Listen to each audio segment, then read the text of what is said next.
गधे के पेट में बच्चा। रामपुर नाम के गांव में सुंदर नाम का एक लड़का रहा करता था। उसके बाजू वाले घर में राधा नाम की लड़की रहा करती थी। उन दोनों को एक दूसरे के प्रति बहुत प्रेम था। इसी वजह से उन दोनों ने एक दूसरे से शादी कर ली थी। अब ये सारी बात उनके माता पिता को पसंद नहीं थी।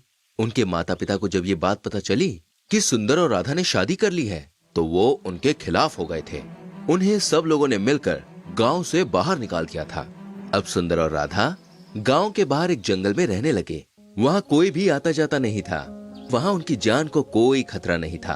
अब वो दोनों जंगल में बहुत अच्छी तरह से रहने लगे थे।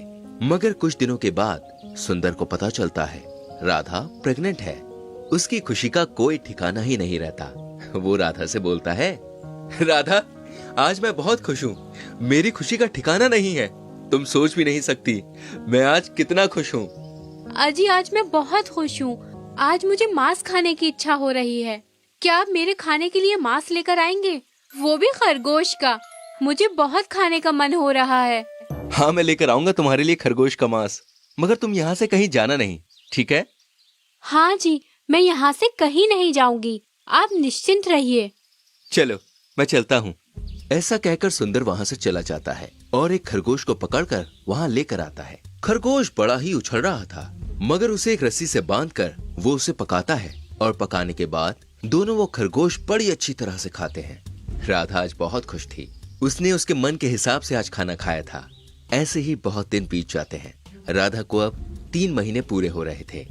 राधा बड़ी खुश और तंदुरुस्त रहा करती थी। अब बहुत दिन बीत जाने के बाद भी राधा का खरगोश खाने का मन कम नहीं हो रहा था। उसके खरगोश खाने की चाह जैसे बढ़ रही थी। अब वो एक दिन छोड़कर खरगोश खाने की मांग करने लगी थी और सुंदर भी उसे एक खरगोश पकड़कर लाकर खिलाता था। मगर इसकी वजह से जंगल में खरगोश की संख्याएं अब कम हो रही थी। इस वजह से खरगोश जंगल के सिद्ध बाबा के पास चला जाता है। हे बाबा, हमें बचा लीजिए। हमें इस जंगल में कोई व्यक्ति आकर पकड़कर खा लेता है और हम कुछ भी नहीं कर सकते। कौन है वो जो जंगल के प्राणियों को मारकर खाने का दुस्साहस कर रहा है?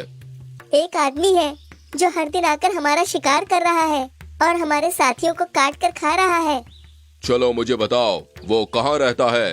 अब बाबा बहुत क्रोधित होकर वहाँ से निकल जाते हैं और निकलकर सीधा सुंदर की कुटिया के पास पहुँच जाते हैं और वो देखते हैं कि एक खरगोश को सुंदर पका रहा है और उसको खाने की तैयारी कर रहा है। वहाँ खरगोश पकता देख वो बहुत क्रोधित हो जाते हैं और सुंदर से कहते हैं, ये क्या कर रहे हो? इन मासूम प्राणियों को मारकर क्यों खा रहे हो? नहीं साधु महाराज, आप मेरी बात तो सुनिए।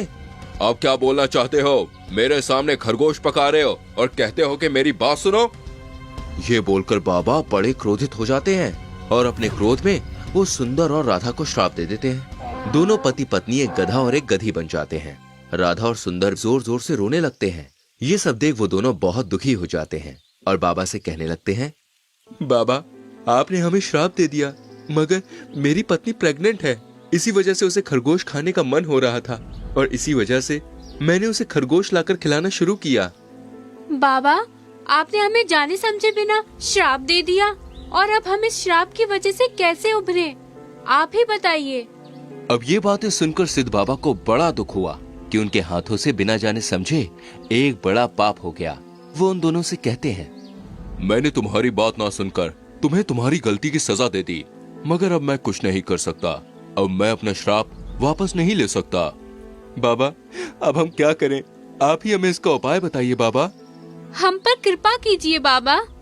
अब बाबा उन्हें एक उपाय बताते हैं और कहते हैं, अरे बेटा, तुम्हें तुम्हारे बुरे कर्मों की सजा मिली है। अब तुम्हें जब बच्चा होगा वही तुम्हारी मुक्ति का कारण होगा। तब तक तुम दोनों को गधे का जीवन व्यतीत करना होगा। अब ये सब सुनकर राधा और सुंदर बहुत खुश हो जाते हैं और बाबा को प्रणाम करके वो दोनों वहाँ से निकल जाते हैं।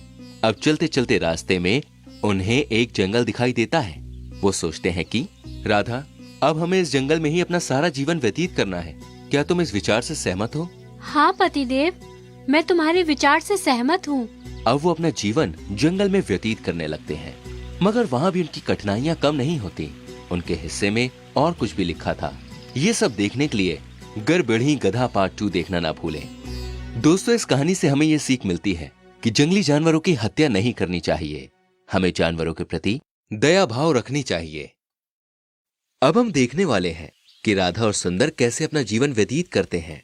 अब वो जंगल में रहकर हरी भरी घास खाते हैं, मगर उन्हें वहां एक शिकारी देख लेता है और शिकारी मन ही मन में सोचता है, अरे ये दो गधा और गधी हैं। इन्हें अगर मैं पकड़ लूं और बेचने जाऊं तो मेरा बहुत सारा मुनाफा हो जाएगा। ऐसा बोलकर शिकारी अपने पास की रस्सियां लेकर उन दोनों के पास चला जाता है और उनके गले में रस्सियां डाल देता है। गधा गधी से बोलता है, भाग्यवान, अब ये हमें पकड़ कर ले जाएंगे, अब हम क्या करें? मुझे कुछ भी समझ में नहीं आ रहा। ये अब हमें छोड़ने वाला नहीं। चलो, ये तो हमारे कर्म हैं। हाँ भाग्यवान, ऐसे ही कुछ प्रतीत हो रहा है। चलो, अब ज्यादा कुछ किया तो हमें मारकर ये जख्मी कर देगा। हाँ चलिए। अब वो दोनों उस शिकारी के साथ निकल जाते हैं और वो शिकारी उन दोनों को बाजार में जाकर बेचने लगता है। आओ आओ, गधा और गधी के जोड़े के दाम सिर्फ 5,000 रुपए हैं। आओ आओ, लेकर जाओ, ये सौदा फायदे का है। ऐसा सुनकर 2-3 लोग वहाँ आ जाते हैं। अरे भाई, ये गधी तो गड़बड़ी है। इसके पेट में बच्चा है, इसका अभी कुछ काम नहीं है और हम इससे कुछ काम करवा भी नहीं सकते हैं। अरे अरे भाई, कुछ दिनों बाद तो ये गधी भी काम में आएगी ना, आप इसकी चिंता मत करो। ये दोनों बहुत काम करेंगे। आप चाहो तो आजमा कर देख सकते हो। ऐसा कह रहे हो तो ठीक है, हम इसकी पीठ पर कुछ सामान लाद कर देखते हैं, जिससे हमें पता चलेगा कि सच में ये गधा काम का है या नहीं। अरे आप जो चाहें वो देख लीजिए, जवान है ये गधे। दोनों की ये बातें सुनकर गधों को भी पता चल गया कि ये सब हमारे ऊपर बहुत सारा बोझ डालने वाले हैं। और ऐसा ही हुआ।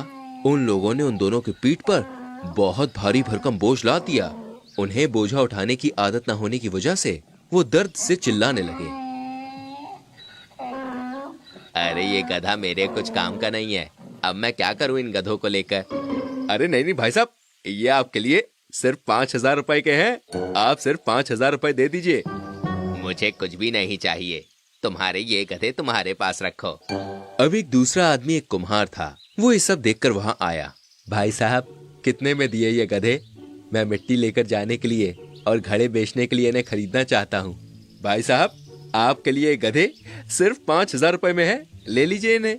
अब कुम्हार उनको खरीद कर घर लेकर चला जाता है और घर जाकर अपने घर के बाहर बांध देता है और घर जाकर सो जाता है। तभी गधा गधी से बोला, ये हमें मिट्टी लाने के लिए और मटके बेचने के लिए बाजार में लेके जाने वाला है। हाँ, मुझे भी ऐसा ही लग रहा है। ये सब हमारे कर्मों की सजा है, हमें ये सब भुगतना ही पड़ेगा। हाँ भाग्यवान, ये तो सच है। अब वो दिनों दिन के भूखे प्यासे बाहर बैठकर सो जाते हैं और अगले दिन क्या होगा इसका इंतजार उनको रहता है। अब अगले दिन कुम्हार अपने गधों को थोड़ी घास डाल देता है। वो दिन भर भूखे होने की वजह से खाने पर टूट पड़ते हैं और खाना खाने के बाद कुम्हार उन्हें नदी पर लेकर चला जाता है। गधे पानी पीकर बहुत खुश हो जाते हैं और अब खाना खाने की वजह से उनके शरीर में उन्हें स्फूर्ति सी लग रही थी और इसी वजह से अब कुम्हार उनके पीठ पर मिट्टी की बोरी लाद कर घर के लिए निकलता है। वो अब गधे के ऊपर ज्यादा वजन की बोरी रखता है और गधी के ऊपर कम वजन की बोरी रखता है। इसी वजह से वो आराम आराम से अपना जीवन व्यतीत कर रहे थे। अब गधी के दिन भर रहे थे और गधी भी अब ज्यादा बोझा नहीं उठा पा रही थी। ये सब देखकर कुम्हार उसको कम काम करने को देता था।